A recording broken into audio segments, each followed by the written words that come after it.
Hello all.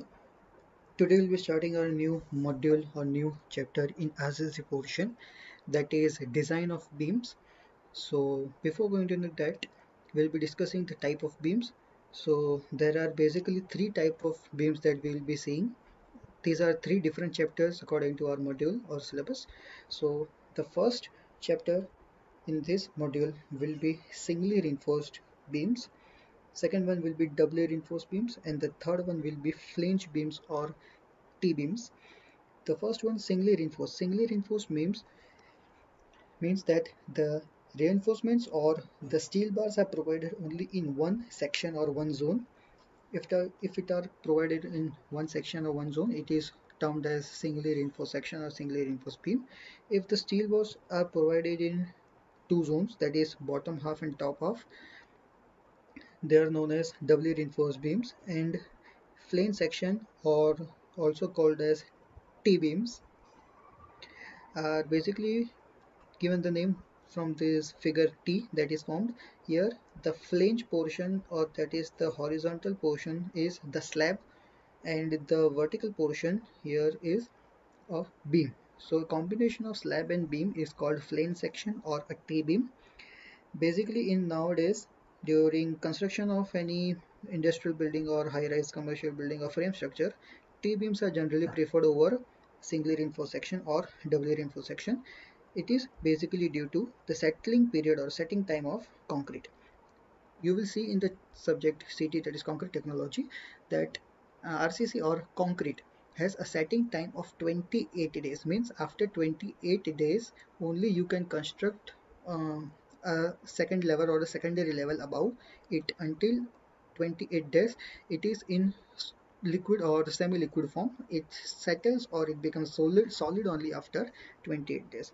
So in the case of singly reinforced section and doubly reinforced section, the beam are to be set for 28 days, and after that the next level, that is slab, are being casted on it. And this is only regarding up to first floor. So as the number of stories increases, this tedious process also gets doubled or tripled. So to overcome the time limitations, T sections or T beams are generally preferred.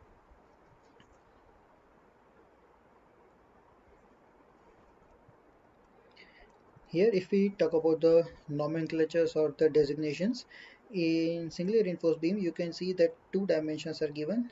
H, or as per our book, it is termed as capital D and small d. Here, this portion is termed as B. Here, B stands for width or breadth, and D stands for depth. The capital D, that is overall depth, means from the top fiber of the beam to the bottom fiber of beam, the total depth here is termed as capital D or overall depth. And small d stands for effective depth. Remember, this term we'll be using in all the chapters. Effective depth, that is our small d. So what is the difference between capital D and small d then? Capital D, as I said, it is the depth from the top fiber to the bottom fiber, whereas small d is from top fiber to the center of the steel bar. Again, from top fiber to the center of the steel bar.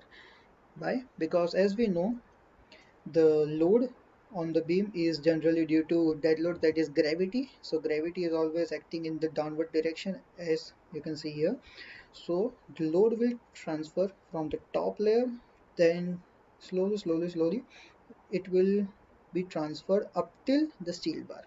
After reaching the steel bar, the load will be constant and will not travel bottom of it. So for design purpose, the load is calculated, or the depth is calculated only up to the center part or the center portion of the bar, that is its CG. Now talking about doubly reinforced section, you can see that bars are be provided in two portions. What are the two portions? We will see in the next slide.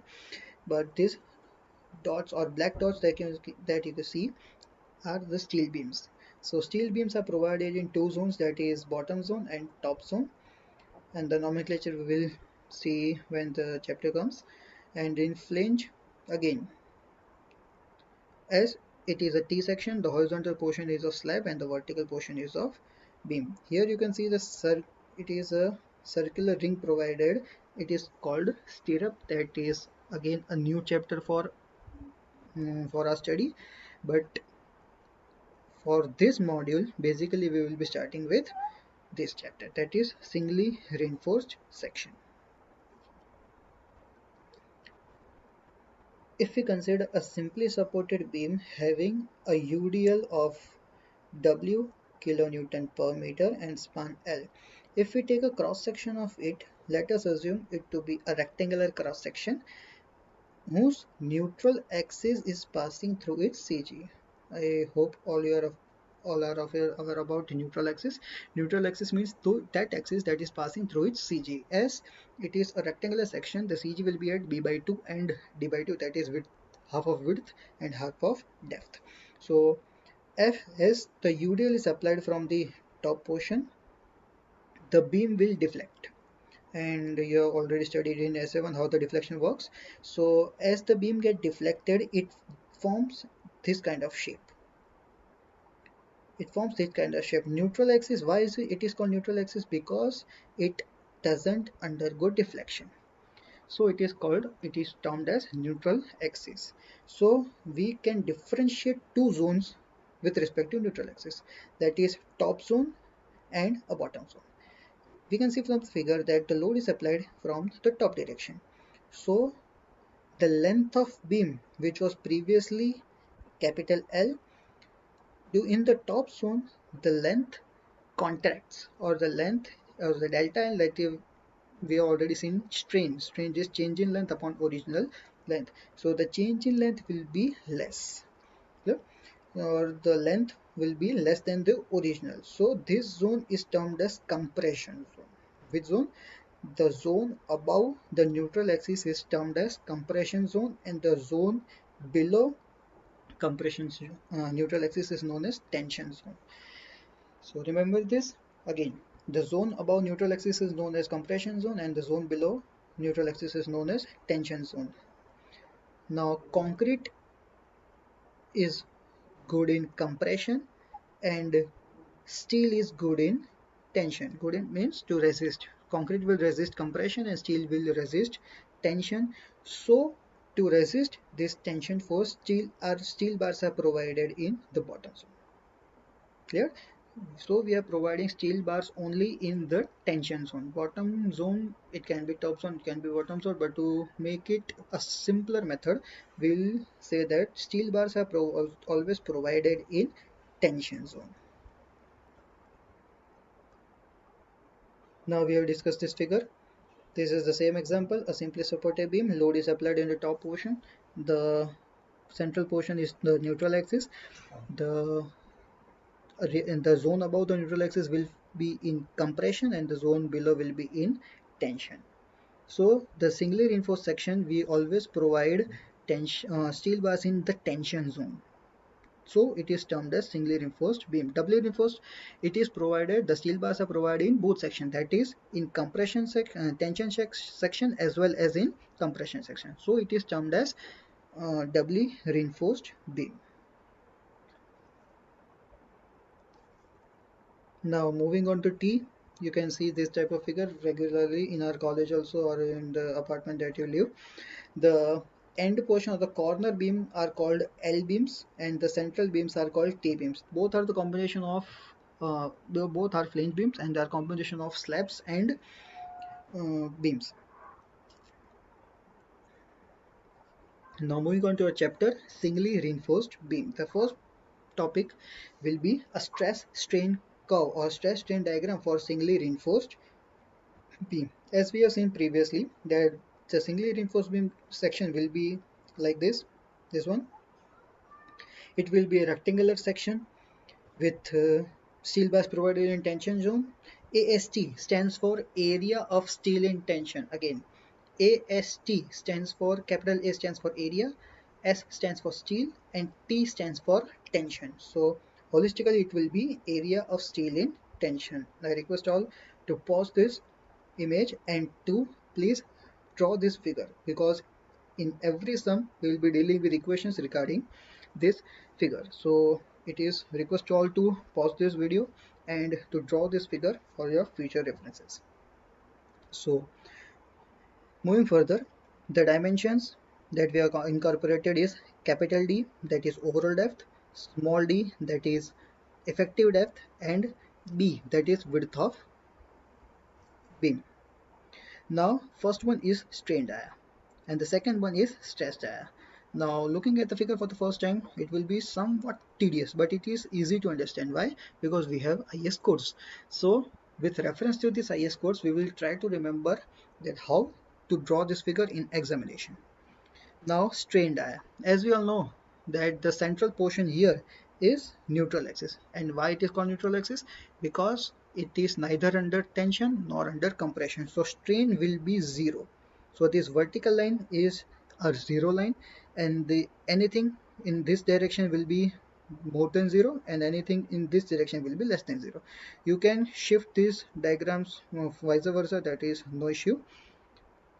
Just you need to maintain this vertical line, that is a 0 0 line. So maximum, as the upper portion is compression, maximum compressed strain will be 0.0035. From where this value comes, we will see in the next slide.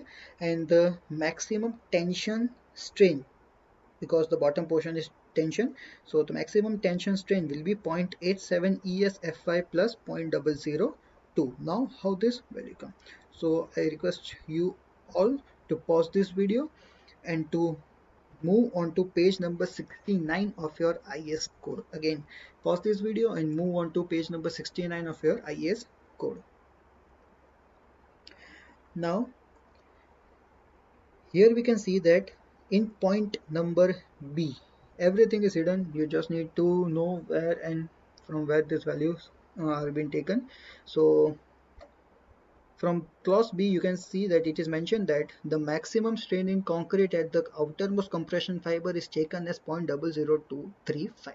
So the upper strain we have taken in this figure as 0.0035. Now regarding this bottom strain or the tension strain, again moving on to page number 69, it is mentioned that here clause F, point number F, the maximum strain in the tension reinforcement in the section at failure shall not be less than Fy upon 1.15 ES plus 0.002. Now 1 upon 1.15, if you calculate, it comes out to be 0.87. So we will be referring this value 1 upon 1.15 always as 0.87 for better understanding in the numerical perspective.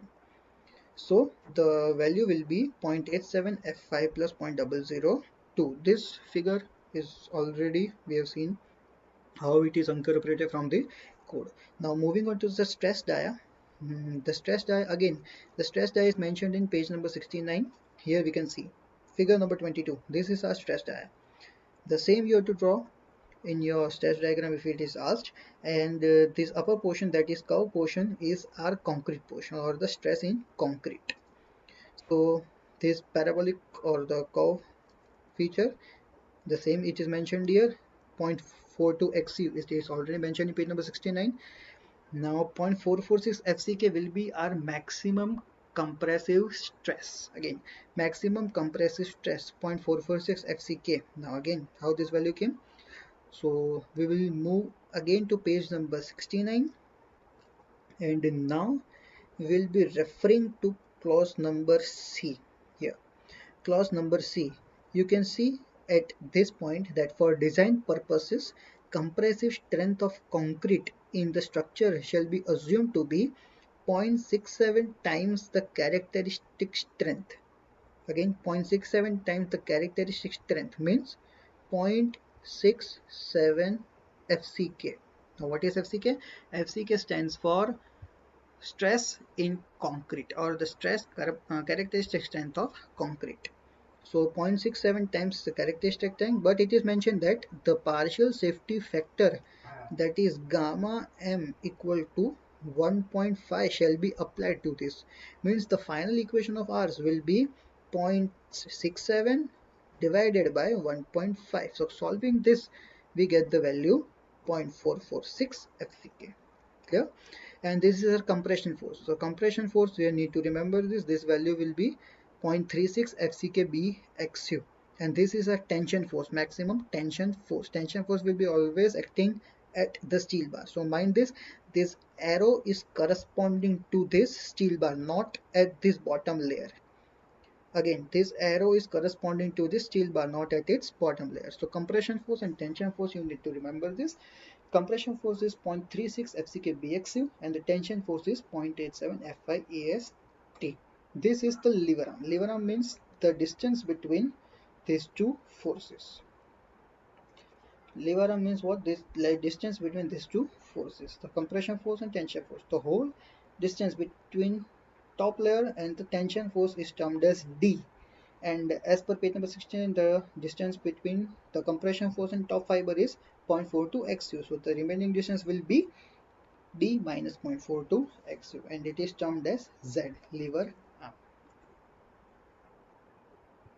So final equations will be C equal to 0.36 FCK BXU and T will be equal to 0.87 FIAST. Now considering the beam to be in equilibrium, C will be always equal to T, that is compression will be always equal to tension. And equating these two forces and making XU a subject, we get the value 0.87 FIAST upon 0.36 FCKB.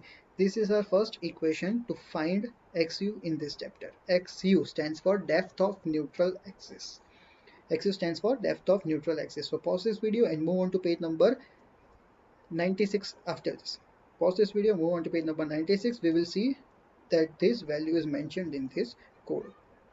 So in page number 96, under this portion G1, that is rectangular section can be either singly reinforced beam or doubly reinforced beam. We can see that it is mentioned on G1.1, that is section without compression reinforcement, and without compression reinforcement means singly reinforced beam. So G1.1 is for singly reinforced beam, and this equation, the first equation, XU by D will be equal to 0.87 FIAST upon 0.36 FCKBD. Cancelling D and D on both sides, we get final equation as XU equal to 0.87 FIAST upon 0.36 FCKB. This is our first derivation of this chapter. Next we will see in the next lecture. Thank you.